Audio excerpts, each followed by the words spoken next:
welcome to Real Film Snobs. I'm Angela Yeager.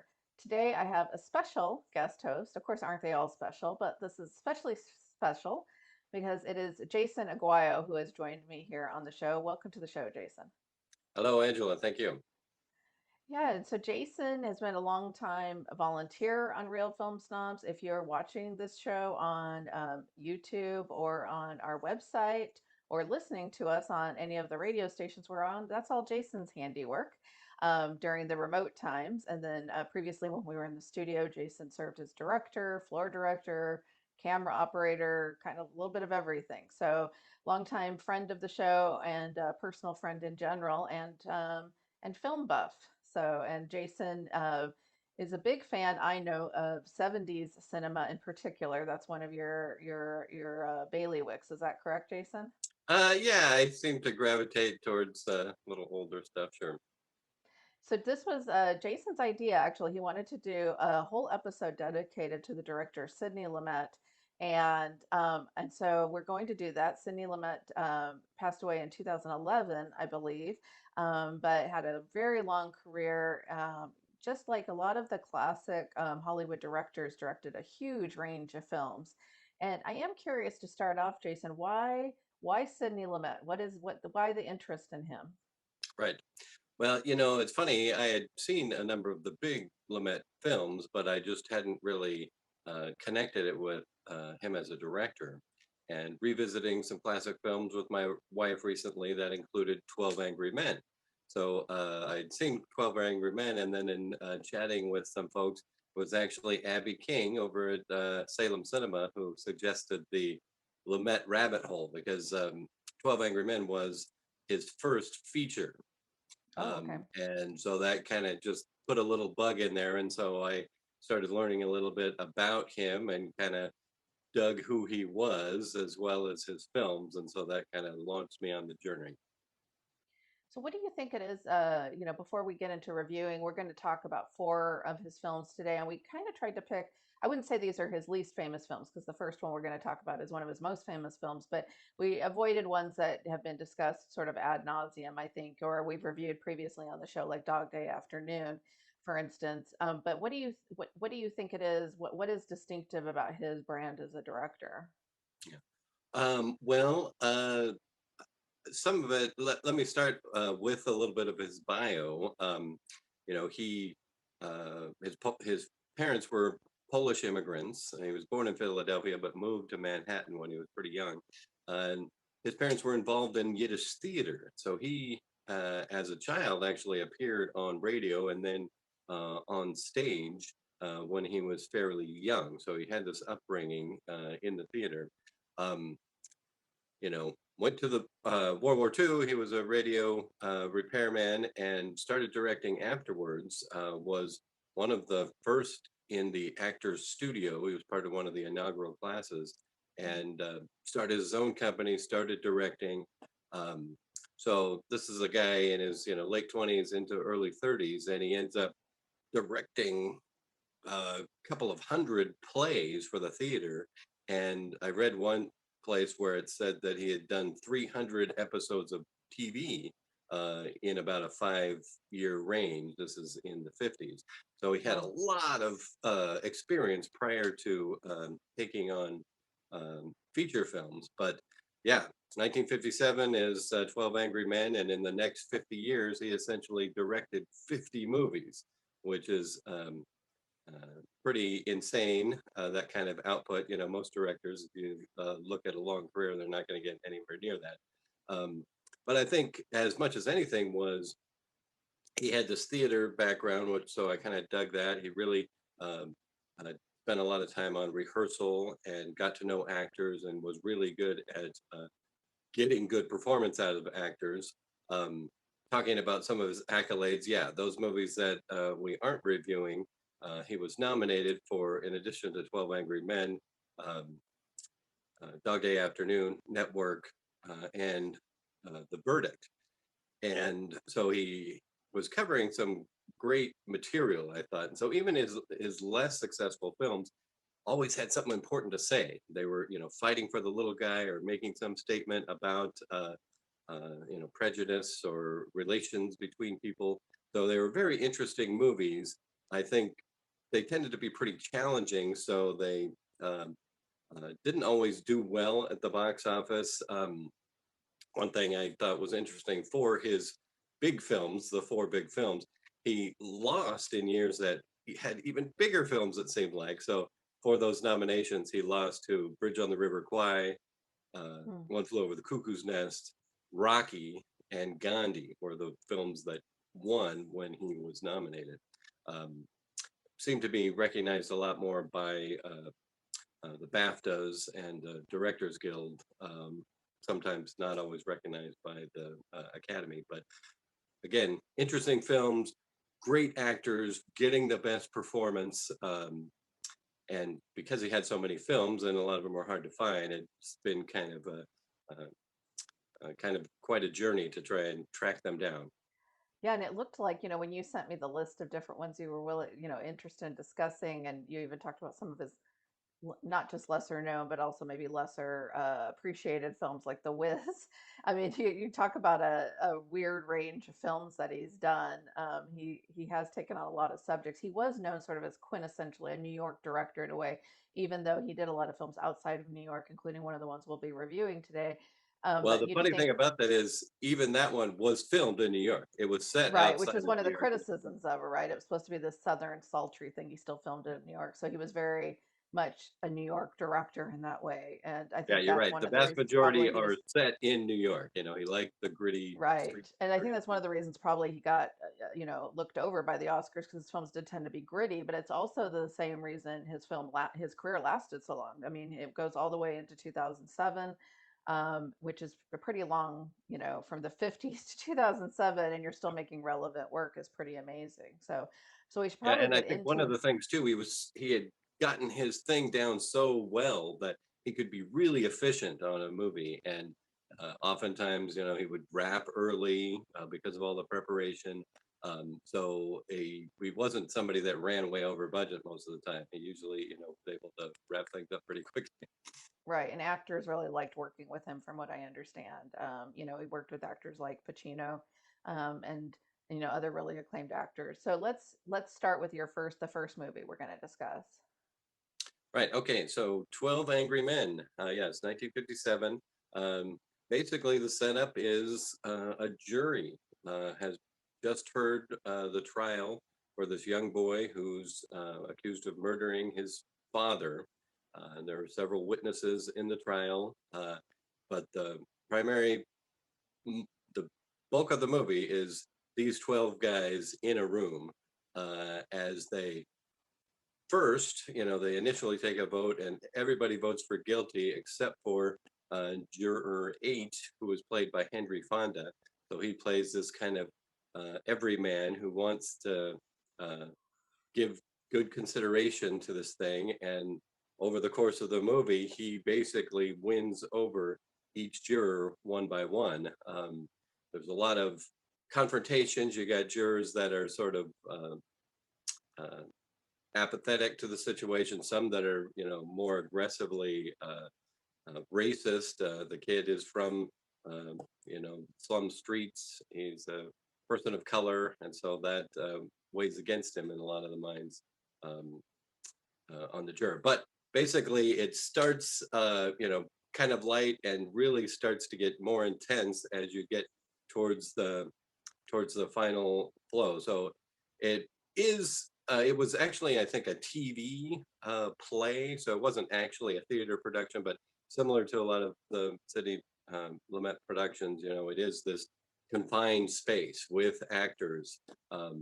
It definitely, one of my favorite things about the movie was how the great character actors, obviously Henry Fonda, people knows Henry Fonda, but uh, some of the other folks in it are great character actors that had been in hundreds of roles, especially some old Twilight Zone, which I love from that era. Martin Balsam, Lee Cobb was in it, Oh, Howard good old Lee Binns, Cobb, yeah. Jack Klugman. So it had a bunch of great character actors. And it also brings up another good theme in a lot of his films, or at least a recurring motif, which is he often centers his films. I think Sidney Lumet's a pretty masculine director. Not that they didn't have good female performances in his movies, but you think of movies like 12 Angry Men, Dog Day Afternoon, even Network to a certain degree, although you do have the great Faye Dunaway performance in that. But he does really good with like pot boiler situations, like you said, confined spaces where tensions are sort of ratcheting, and his films tend to take on very kind of like masculine, and of course this film, it's all men in a room, right? So um and this movie is really all about the performances in a way, because it's not sweeping cinematography or anything like that. And of course the issues, which is another thing about him, is that he tended to take on a lot of political issues. Right, right. And Yeah, he worked with Henry Fonda quite a few times. yeah, he did several times. We'll interview or we'll review Failsafe here soon. Um, yes, he definitely was male dominated. A lot of tense situations. You know, he did a number of movies with Sean Connery that were in military settings that were pretty intense. Um, and I think listening to some of his biographies, he's made note of this and recognizes that he um, while loves women and enjoys them, that wasn't the focus of his films. Although he did a couple, The Group in the '60s and a few later ones that had female protagonists, but it definitely is male centered.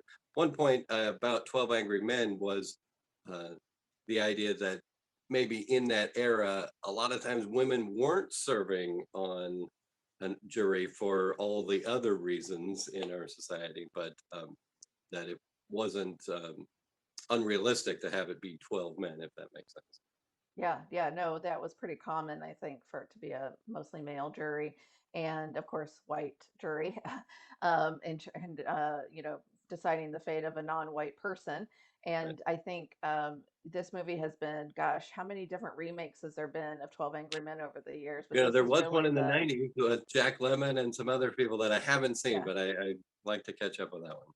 I know, and I think they've remade it into another film. They've done play versions of this movie, and so it's super influential. Always worth a rewatch. I've seen it multiple times over the years, so it's definitely one you can go back to. And this was his first film, so it's kind of First piece, amazing to kind of shoot out of the gate with this one. right. I want to make one note about cinematography, just because I happen to be listening to one of his movies regarding 12 Angry Men. Um, Obviously, not to take anything away from the performances; those are great. But he described his approach to the cinematography in that where he starts out the first third of the movie with the camera above eye level and kind of back off, he even changes the focal length so that it's more spacious. And then in the middle third, he gets at eye level and changes lenses. And then the bottom third, he gets low and changes lenses again so that you can kind of see the ceiling and the walls closing in on these spaces. Uh, Specifically intended to be subliminal, and people he doesn't want people to be conscious of that, but to kind of Hmm. subtly go along with the theme of the movie being that that claustrophobic feeling of being cooped up in the room there. And then the very last shot, he's back up again and giving air back as they kind of spread out. Oh, very interesting. Yeah, that's a great point, Jason. Well, definitely a classic. If you've never seen it, just definitely check it out. And if it's been a while, like it had been for me, it's a good one to rewatch. So because you'll always find new things. So we'll move on to our next film, which is actually one that I picked that I wanted to review. I watched it pretty recently on Criterion Channel. It is The Fugitive Kind from 1960. Definitely not a hit by Sidney Lumet, but this is him taking on Tennessee Williams of all people, and Marlon Brando, in what I think is actually a really great performance, plays a drifter who wanders into a town and ends up getting involved with two very different women. One, a married woman played by the great Italian diva Anna Magnani, who I just can watch. I could watch her read a telephone book. I just think she's fabulous. And then Joanna Woodward, who is, best known for, a great New York actress, also Paul Newman's wife at that time. Who plays a gal who has a reputation in town of being a little bit off kilter, a little bit crazy, who takes a liking to Brando's character. And it's interesting because Sidney Lumet got criticized for this movie because he is very New York and it's Tennessee Williams. It's supposed to be sultry and southern, and so people felt like he was the wrong director for the material. I actually really enjoyed this film. I guess maybe I went in with low expectations. Maybe that helps. I thought the performances again really sold it. But the thing that I noticed is I thought Brando and Anna Magnani had amazing chemistry. I kind of just got the sense, this was he had a real love for European cinema, and I almost got the sense that he was just actually really excited to be on screen with her, and that came through in their performances. And so and it's a melodrama. It's super over the top, and at times it does feel a little bit like Joan Woodward and Anna Magnani are in two different films because their acting styles are so different. Anna comes from that Italian melodrama background. John Woodward is much more of that kind of method, getting into the character a little bit more subdued. I wouldn't say subdued because she's kind of over the top, but in a totally different way. So, but I enjoyed this film. I know that you were maybe not as big of a fan, Jason. Well, it's interesting. I should watch again. Obviously, Brando, he was huge at the time, and it's a good point about the different acting styles. Lumet talks about how he worked with the method actors, but he worked with more classically trained. So trying to find them where they're at. Um, yeah, I'd say I have less opinion on the direction of the film, but yeah, more the film itself. And again, I'm kind of processing my own prejudices in the sense that when I was in my 20s, I saw Streetcar and Cat on a Hot Tin Roof and was just blown away. So I was surprised that I hadn't really come across this movie earlier. Um, but I think in some ways, maybe I'm just responding to the type of material that comes from Tennessee Williams as an older person versus a younger person. Um, Recently also watched The Night of the Iguana, which is Mm. another Tennessee Williams. And so thinking about the themes of love and loss and kind of rejection, uh, I don't know, maybe they just don't resonate with me as well as they did, in an earlier era, if that makes sense. Oh, I love Tennessee Williams stuff, and I love the sultry, hot. Everyone's just kind of got all these like emotions pinned underneath, and just ready to come to the surface. And I felt like Brando and Anna Magnani, particularly the two of them, you really felt it with them. And she's quite a bit older than him in this movie, Yeah. and they still just have, I think, amazing chemistry. Yeah. And and so for me, it was really about watching those performances and whether or not it really felt like they were in the South or not. Apparently, you said he did not film it in the South. I didn't realize that. I didn't do a lot of research into the movie. Yeah. So you said they filmed it in New York. Yeah, I think it was actually filmed in studios like in New York. Yeah, but it still feels to me a little, I don't know if I agree with those that thought he was the wrong director for the material because to me this movie again was really about these amazing performances and that's something he does really well. Yeah. Yeah. And whether he got the feeling of the South or not is, maybe, to be determined. It's certainly not a classic like Streetcar Named Desire or Cat Hot on a Hot Tin Roof, but I was surprised I hadn't even heard of this movie, and I Right. just came across it as it was leaving Criterion Channel, and I said Marlon Brando, Anna Magnani, Sidney Lumet directed, and I was kind of like, well, of Right. course I'm going Right. to watch this, right? So it was kind of a surprise, and I'm sure it was a huge bomb. I think so. One quick story talking about acting. Lumet really wants actors to find their vulnerability and let that show through in their performance. And he was describing a take in The Fugitive Kind where Brando just couldn't get it. He kept missing his line on the same spot.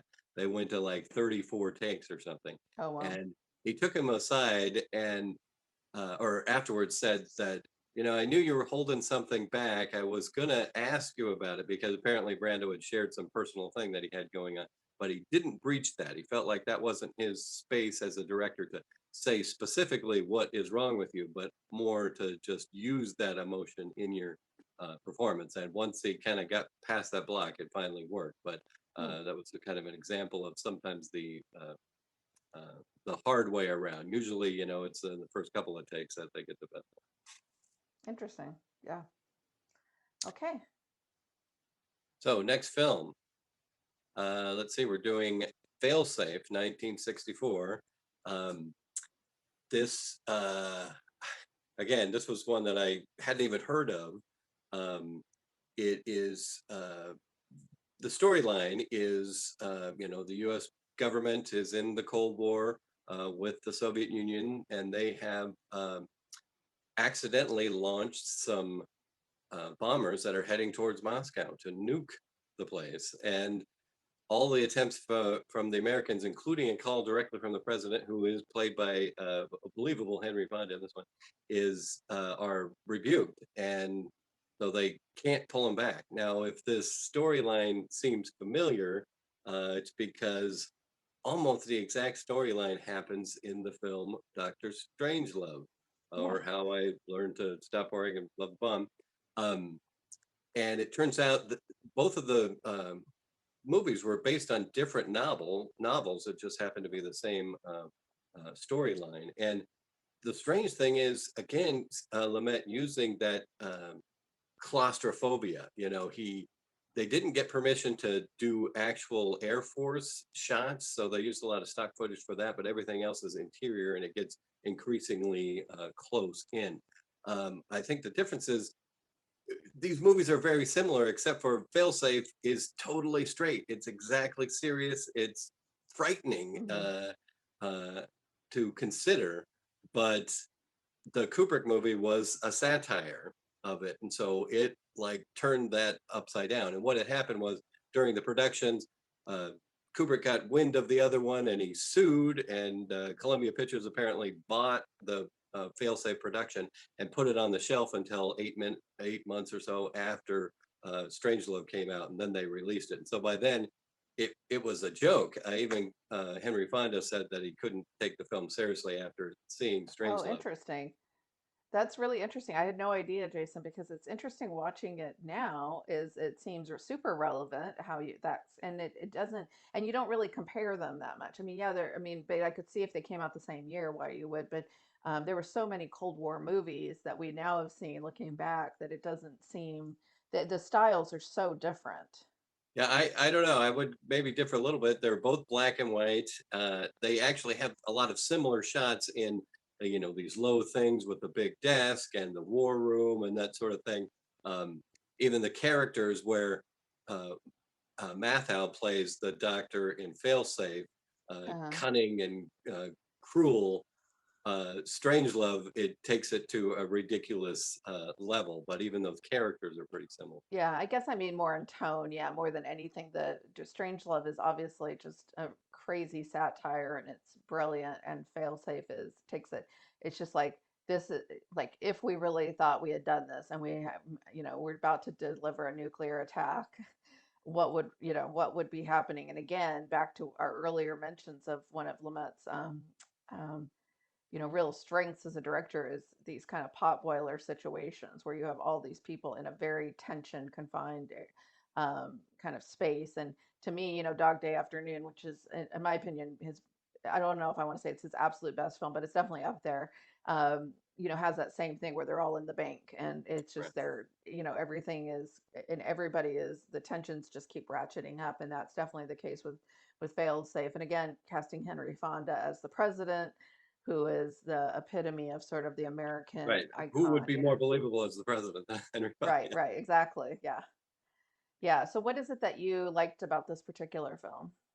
Well, again, I think looking at it seriously instead of taking it as a joke, but I really enjoyed the tension and those actors. A couple of early performances from Fritz Weaver, Larry Hagman, and Dom DeLuise. It's Mm. kind of weird to see those in serious roles, but um, I would definitely recommend it. If people haven't had a chance to see it before. I have to say, I just realized, I don't know why I didn't realize this before, we don't have any 70s films from Sidney Lumet, despite that being one of his. Well, see, that was his heyday, though. So if you go Serpico, Dog Day Afternoon, Network, Okay. that's like really punching in the cream of the crop for Lumet. But Right. so And we were trying to look at lesser known ones, so I guess that makes sense. So just to know that it's not that we're unaware that the 70s was his peak period, but we're looking at some of the lesser known films in the 70s was really his heyday. And like a lot of auteurs of the 70s, he sort of slipped in the 80s and 90s because he didn't get, I think, the funding for the kind of movies he wanted to make. So we'll move on to our next film, which is his last film that he made before he passed. And boy, it's a great one. Before the Devil Knows You're Dead from 2007. It's about two brothers who organize a burglary of their own parents' jewelry store, and then everything goes as wrong as it possibly can. Again, ratcheting up the tension in a very tension-filled situation. This time, some great performances by Ethan Hawke and Philip Seymour Hoffman. And man, if you could just imagine, Philip Seymour Hoffman and Sidney Lumet seem like such a great pairing as actors to work together. Marissa Tomei, one of my favorites, is also in this one. Again, it's almost showing like if Sidney Lumet had had the chance to continue making the kind of gritty movies he wanted to in the 80s and 90s, the kind of career he could have had. But for me, you don't see too many directors that start their career, and that's why I wanted to talk about these two with a movie like 12 Angry Men and then end their career with something as 50 years relevant and later. fantastic as Before the Devil Knows You're Dead. I mean, what an amazing career capper. Yeah. Yeah, no, it's a great film, and I think it picks up on a lot of common Lumet themes. Uh, the brothers, the fathers and brothers, mentioning Albert Finney as the father. He had done uh, Murder on the Orient Express, another big one from the 70s for Lumet. Um, but yeah, Philip Seymour Hoffman, Ethan Hawke, I think they're perfect for the characters that they play. Yeah, don't One look like being, brothers at all, but yeah, these are definitely well, neither sure. here nor there. But they're perfectly cast. Yeah, Yeah.